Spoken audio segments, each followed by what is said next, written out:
जंग यमामा के बाद मुसलमान पहली दफ़ा अरब से निकलकर पर्शियन एम्पायर की तरफ गए और पर्शियन एम्पायर का बहुत इंपॉर्टेंट शहर कजीमा और इसके आसपास के इलाके फतह कर लिए। लेकिन जब पर्शियन एम्पायर तक ये खबर पहुंची तो उन्होंने 40,000 की एक नई फौज तैयार कर ली जो अरबों से बदला लेने के लिए आ रही थी। लेकिन खालिद बिन वलीद ने अपने जासूसों को कजीमा के इलाकों में फैला दिया था, जिससे उन्हें पर्शियन एम्पायर की एक एक मूवमेंट की खबर मिलती रही।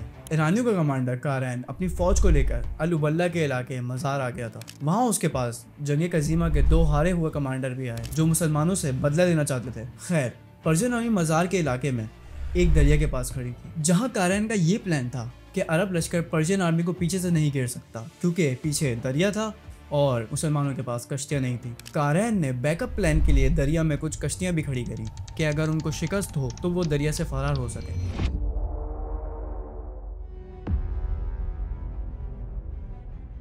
अस्सलामुअलैकुम, मेरा नाम है सैयद हसन और आज हम ऐसी जंग के बारे में बात करेंगे जिसमें मुसलमानों ने पर्शियन आर्मी की 60,000 की फौज को क्रश कर दिया।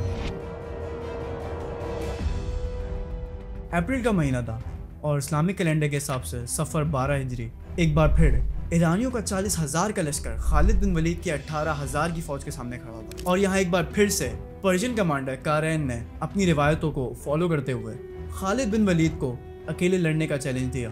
एंड अगेन खालिद बिन वलीद ने चैलेंज एक्सेप्ट किया। खालिद बिन वलीद जैसे ही उस कमांडर से लड़ने के लिए आगे बढ़े तो मुसलमानों की आर्मी से एक सिपाही मुअक्कल बिन अशा ने भी अपना घोड़ा आगे बढ़ा दिया और उन्होंने खालिद बिन वलीद से पहले ही पर्शियन आर्मी के तीनों कमांडर्स को कत्ल कर दिया। यानी एक बार फिर से जंग शुरू होने से पहले ही ईरानियों के कमांडर्स मारे जा चुके थे और उनकी कमान करने वाला कोई कमांडर नहीं बचा था। जैसे ही खालिद बिन वलीद ने ये देखा तो उन्होंने अपनी पूरी फौज को हमले का हुक्म दे दिया।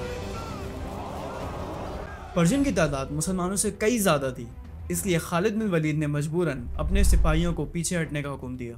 बट अगर आप इसको गौर से देखें, यहाँ पर मुसलमान एक लाइन में पीछे नहीं हट रहे बल्कि अलग अलग ग्रुप्स में पीछे हट रहे हैं। पर्शियन आर्मी भी जीत की खुशी में मुसलमानों की तरफ आगे बढ़ने लगी, लेकिन खालिद बिन वलीद को इसी वक्त का इंतजार था। जैसे ही पर्शियन आर्मी अलग अलग ग्रुप्स में डिवाइड हुई तो खालिद बिन वलीद ने उनकी फौज पर दोबारा हमला कर दिया और एक एक करके सारे ग्रुप्स को क्रश करना शुरू कर दिया। पर्शियन आर्मी काफी देर तक मुसलमानों से लड़ती रही, मगर बिना किसी कमांडर के वो कितना ही लड़ सकते थे। ईरानी फौज पीछे हटना शुरू हुई और दरिया की तरफ जाने लगी। कहा जाता है इस जंग में अप्रॉक्स 30,000 पर्शियन सिपाही मारे गए और कुछ दरिया पार करते हुए ही डूब गए। खालिद बिन वलीद एक बार फिर से अरब से बाहर पर्शियन एम्पायर की सरजमीन पर एक और जंग जीत चुके थे और कुछ हिस्टोरियंस के मुताबिक सिर्फ 100 मुसलमानों के नुकसान के साथ इराक का ये पूरा इलाका फतह कर लिया।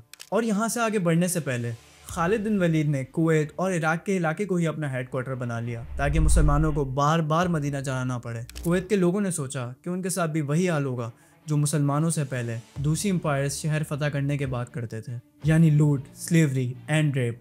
बट बजाय इसके खालिद बिन वलीद ने यहाँ के लोगों को उनकी ज़मीनें वापस कर दी और यहाँ पे लोगों के लिए बहुत सारे कोर्ट्स बनाए जिसमें जज बड़े बड़े सहाबा कराम को रखा गया, जिससे यहाँ पहली दफ़ा जस्टिस, इंसाफ कायम हो सका। खालिद बिन वलीद ने यहाँ के लोगों से कहा कि अपने बिजनेसेस और तिजारतें वैसे ही कायम रखो जैसे पहले थी, लेकिन आज के बाद यहाँ कोई सूद नहीं लेगा।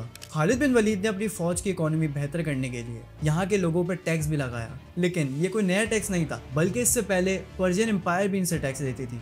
लेकिन ये टैक्स उस टैक्स से बहुत कम था, जिसकी वजह से यहाँ के लोगों ने सोचा कि मुसलमान तो ईरानियों से बहुत अच्छे हैं, इसीलिए यहाँ के लोग बहुत तेज़ी से इस्लाम की तरफ आने लगे और मुसलमानों की आर्मी तादाद और रिसोर्सेज के मामले में बहुत तेज़ी से बढ़ने लगी। आजकल के लोगों का मानना है कि खालिद बिन वलीद सिर्फ प्लानिंग और स्ट्रेटजीज में ही अच्छे थे, लेकिन खालिद बिन वलीद जिन भी इलाकों को फतह करते थे उन इलाकों की इकोनॉमी और जस्टिस को इम्प्रूव करते जाते थे।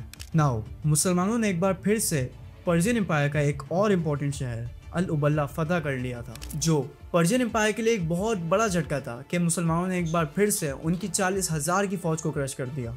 खालिद बिन वलीद जब इकोनॉमी और जस्टिस को इम्प्रूव करने में मसरूफ थे तो उन्हें लगा कि पर्शियन एम्पायर को इस जंग की खबर मिलने और अपनी फौज को तैयार करने में काफ़ी वक्त लगेगा। बट बैटल ऑफ रिवर के दौरान पर्शियन एम्पायर ने एक ज़बरदस्त स्ट्रेटजी इस्तेमाल की कि जहां ये जंग लड़ी जा रही थी उससे तकरीबन 482 किलोमीटर दूर एक शहर अल मदैन था, जहां से पर्शियन फौज कुछ कुछ फासले से दरिया तक तैनात थी, जिससे हो ये रहा था कि बैटल ऑफ रिवर की हर खबर दरिया के पार खड़ा शख्स देख रहा था और वो अपने से पीछे वाले शख्स को ये खबर बता रहा था और ये सिलसिला इसी तरीके से चलता रहा, जिससे कुछ ही घंटों में पर्शियन आर्मी की शिकस्त की खबर अल मदैन पहुंच चुकी थी। जैसे ही ये खबर उन तक पहुंची तो उन्होंने खतों के जरिए पर्शियन एम्पायर की कैपिटल तक ये खबर पहुंचा दी। इस शिकस्त का मतलब ये था कि पर्शियन एम्पायर जो अरबों को ईजी ले रही थी और कोई सीरियस थ्रेट नहीं समझ रही थी, तो वो ये जान लें कि अरब किसी भी ईरानी फौज को तबाह करने के लिए तैयार खड़ा था। खालिद बिन वलीद तक अपने जासूसों के जरिए ये खबर पहुंची कि पर्शियन आर्मी 2 बड़ी फौजों को जंग के लिए तैयार कर रही है। खालिद बिन वलीद को ये अच्छी तरीके से पता था कि अगर वो दोनों फौजें एक हो गई तो मुसलमानों के लिए उनके खिलाफ लड़ना बहुत मुश्किल हो जाएगा। इसीलिए खालिद बिन वलीद ने यह प्लानिंग स्टार्ट कर दी कि अगर हम डेजर्ट के इलाके से होते हुए अल वलाजा के मकाम पर उनसे लड़ें तो मुसलमानों के लिए ये जंग जीतना काफ़ी इजी हो जाएगा। मई का महीना था, साल 633 AD। पर्शियन की एक नई 30 से 40 हज़ार की आर्मी मुसलमानों के सामने अल वलाजा के मकाम पर खड़ी थी। पर्शियन फौज ने ये देखा कि जितना उन्हें बताया गया था मुसलमान तो उससे काफ़ी कम है, और खालिद बिन वलीद की फौज भी कुछ परेशान नजर आ रही थी। और उनकी परेशानी की वजह ये थी कि जंगे वलाजा के लिए 15,000 मुसलमानों को तैयार किया गया था, लेकिन उसमें से तकरीबन 5,000 घुड़सवार गायब थे। खालिद बिन वलीद भी इस बात पर काफ़ी खामोश नजर आ रहे थे और मुसलमानों के बीच ये बात काफ़ी परेशानी का बाइस बन गई। हर बार की तरह ही जंग से पहले पर्शियन फौज से एक आदमी ने खालिद बिन वलीद को अकेले लड़ने का चैलेंज किया, लेकिन वो कोई आम आदमी नहीं था, बल्कि उसे पर्शियंस 1000 मर्द कहते थे, यानी ऐसा शख्स जिसमें 1000 मर्दों की ताकत हो। लेकिन खालिद बिन वलीद ने उसे कुछ ही देर में मौत के घाट उतार दिया। आखिर दोनों फौजें जंग के लिए तैयार खड़ी थी। दोनों फौजों के पीछे एक एक पहाड़ी थी, बट अरब फिर भी पर्शियंस के मुकाबले काफ़ी कम थे। सिर्फ 10,000 मुसलमान ही इस जंग में मौजूद थे। अब तक पर्शियन फौज ने कोई भी हमला नहीं किया था। असल में वो जान पूछ के वक्त ज़ाया करना चाहते थे ताकि उनकी दूसरी फौज भी आ जाए और वो दोनों मिलकर मुसलमानों के खिलाफ लड़ें। लेकिन खालिद बिन वलीद की ये प्लानिंग थी कि दोनों फौजों को अलग अलग करके ख़त्म किया जाए, तो इसलिए खालिद बिन वलीद ने अपनी फ़ौज को हमला करने का हुक्म दिया। दोनों फौजें बहुत शिद्दत से लड़ना शुरू हुई। काफ़ी देर तक ये पता नहीं लग सका कि कौन सी फौज जीत रही है, क्योंकि पर्शियन आर्मी की आगे वाली फौज जैसे ही थक जाती थी तो वो अपनी आगे की सफ़ों को नए फ्रेश लोगों से बदल देते थे, जिससे मुसलमानों के पास इतनी हिम्मत ही नहीं बचती थी कि वो दोबारा नए लोगों से लड़ सकें, और मुसलमान आहिस्ता आहिस्ता शहीद होने लगे।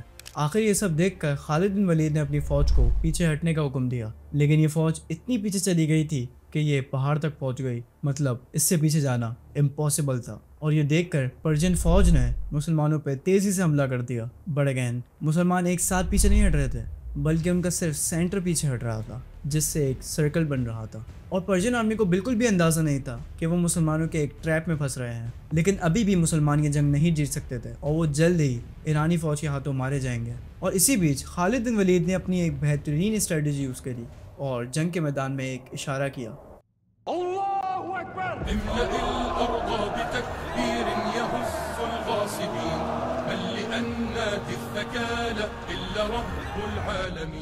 अभी कुछ ही देर हुई थी कि पर्शियन आर्मी के पीछे से 5,000 घुड़सवार फुल स्पीड में पर्शियन आर्मी की तरफ आने लगे और उनको दोनों तरफ से घेर लिया। ये भी खालिद बिन वलीद की एक बेहतरीन स्ट्रेटजी थी कि जंग से पहले ही रात के वक्त खालिद बिन वलीद ने अपने 5,000 घुड़सवारों को पहाड़ी के पीछे छुपने का हुक्म दिया।